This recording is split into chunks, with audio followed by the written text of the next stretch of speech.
Hi friends, good evening. இன்றைக்கி நம்ம எங்கே வந்திருக்கோம் பார்த்தீங்கன்னா, ஒரத்தூர் கிராமம் அகத்தீஸ்வர் ஆலயம். அகத்தீஸ்வர் ஆலயம் இது வந்து ரொம்ப யாருக்குமே தெரியாது. இது படப்ப பக்கத்தில் இருக்குது, ஒரத்தூர்ன்ற கிராமத்தில். இது இந்த கோயில் என்ன ஃபேமஸ்னால், அகத்தியர் வந்து வழிபட்டிருக்காரு. ஸோ இது ரொம்ப 1350 வருஷம் பழமையான கோயில் சொல்கிறாங்க. அகஸ்தியர் வழிபட்டிருக்காருன்னா எவ்வளோ பெரிய ஸ்தலம் பாருங்கள். மாடு கூட நம்ம பேசும்போது அங்கே சவுண்டு கொடுக்குது.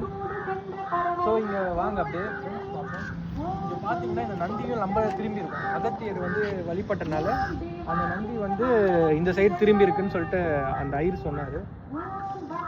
ஸோ இது மாதிரி நந்தி இது மாதிரி திரும்பினது வந்து ரொம்ப ரேர் கேஸ் தான். எங்கே நீங்கள் உலகத்துலேயே தமிழ்நாட்டிலே பார்த்தீங்கன்னா ஒரு 4-3 இடத்துல தான் நந்தி வந்து இந்த சைடு இருக்கும். எப்பவுமே சிவனை பார்த்து தான் இருக்கும். ஸோ இங்கே பார்த்தீங்கன்னா நந்தி வந்து நம்மளை ஃபேஸ் பண்ணியிருக்கு. ஸோ ரொம்ப பவர்ஃபுல்லான கோயில் சொல்கிறாங்க. திருமணம் ஆகாதவங்க இதை யாருன்னா வந்து இங்கே வழிபட்டாங்கன்னா திருமணம் நடக்குதுன்னு சொல்கிறாங்க. ஸோ இன்றைக்கி இதுதான் என்னோடய ஃபஸ்ட்டு வீலாக். ஸோ இந்த கோயிலுக்கு நீங்கள் யாருன்னா வந்து இது பண்ணி இந்த கோயில் டெவலப் பண்ணுறதுக்கு ஹெல்ப் பண்ணணும் ஃப்ரெண்ட்ஸ். இப்போ உள்ளே போய் பார்ப்போம். நான் எல்லாமே உங்களுக்கு வீடியோவில் காட்டுறேன், ஓகேவா? தேங்க்ஸ். பாருங்க, இது வந்து சோழர் காலத்து கட்டின இது. எப்பவுமே சோழரோட இதில் தான் நீங்கள் பார்த்தீங்கன்னா உங்களுக்கு வந்து இந்த மாதிரி ரவுண்ட் ஸ்ட்ரக்சர் இருக்கும் பில்டிங், சோழர்கள் காலத்து இதில். ஸோ ரொம்ப பழமையான கோயில் ஃப்ரெண்ட்ஸ். இது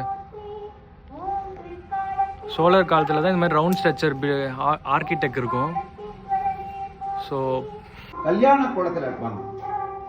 கல்யாணம் ஆகாதவாள்லாம் இங்கே வந்தால் பரிகார ஸ்தலம் மாதிரி இங்கே யார் வந்தாலும் பிரதோஷத்தன்னைக்கு வந்தே இல்லை உங்களுக்கு வேண்டிய அதெல்லாம் செய்து கொடுத்து சீக்கிரமாக அதாவது ஜாதக பரிவர்த்தனை பண்ணி உடனே கல்யாணம் ஆகிடும். மற்றும் சனீஸ்வர பகவான் தனி சன்னதியில் இருக்கார்.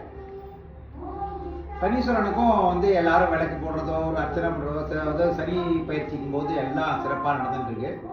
குரு பயிற்சினா குரு பயிற்சி நடந்துட்டுருக்கு. இது மாதிரி காசியில் இருக்க விஸ்வநாதர் மாதிரியே காசி விஸ்வநாதர் விசாராட்சி அவளும் வந்து இங்கே இருக்க. அந்த குளம் வந்து கங்கையுடைய தேர்த்தம்பத்தோட மாதிரி இந்த இடத்துல வந்து அதாவது அந்த ஜலத்தை கழிச்சு புரோஷனம் பண்ணிட்டாலே வந்து உடல் வியாதி எல்லாம் போயிடும். இந்த ஊரில் சுவாமியுடைய அபிஷேக ஜலத்தை போட்டாலும் உடல்நிலை சரியில்லாவாலாம் சரியாயிடுறது. இது வந்து இந்த கோவிலுடைய மகிமை. மாதிரி கல்யாணம் ஆகாதவா எல்லாருக்கும் சீக்கிரமாக கல்யாணம் ஆகிறதுக்கான சுச்சுவேஷனை காமாட்சி அம்மன் கொடுத்துட்றாங்க. மற்றபடி இந்த கோவிலுடைய திருப்பணி இப்போ நடந்துட்டுருக்கு. அதனால் இதை பார்க்குறவங்க இந்த திருப்பணிக்கு உங்களால் என்ன முடியுமோ உதவி செய்யலாம். இந்த கோவில் வந்து கும்பாபிஷேகம் பண்ணி 400 வருஷத்துக்கு பிறகு இப்போ தான் ஏற்பாடாகி வேலையெல்லாம் ஆரம்பிச்சிருக்கோம். அதனால் உங்களால் அந்த யூடியூப் பார்க்குறவா எல்லாருமே அவள் பார்த்து குழந்தைகள் வந்து கல்யாணம் ஆகணுன்னாலும் உடல் உபாதனாலும் சரி, இன்ஃபேக்ட் வாய் பேசாத குழந்தைகள் கூட இங்கே வந்து இந்த தேனை தொட்டு கொடுத்து வாய் பேசின குழந்தைகள்லாம் இருக்குது இங்கே. அதனால் வந்து எல்லாருமே வந்து பிரதோஷ காலங்களில் வந்து சுவாமியை தரிசனம் பண்ணி அம்பாவை தரிசனம் பண்ணி கல்யாணம் ஆகாதவரெல்லாம் இங்கே வந்து அதற்கான ஜாதக பரிவர்த்தனை பண்ணிட்டு உடல் உபாதற்குவெல்லாம் வந்து பண்ணிட்டு மாதிரி ராகு கேதுவும் அதே மாதிரி அரச மரத்துக்கு அடியில் இருக்குது. ராகு கேதுக்கு வந்து ப்ராப்ளம் இருக்கவாலாம் வந்து இங்கே அவருக்கு வந்து செவ்வாயும் வியாழனில் விளக்கு போட்டு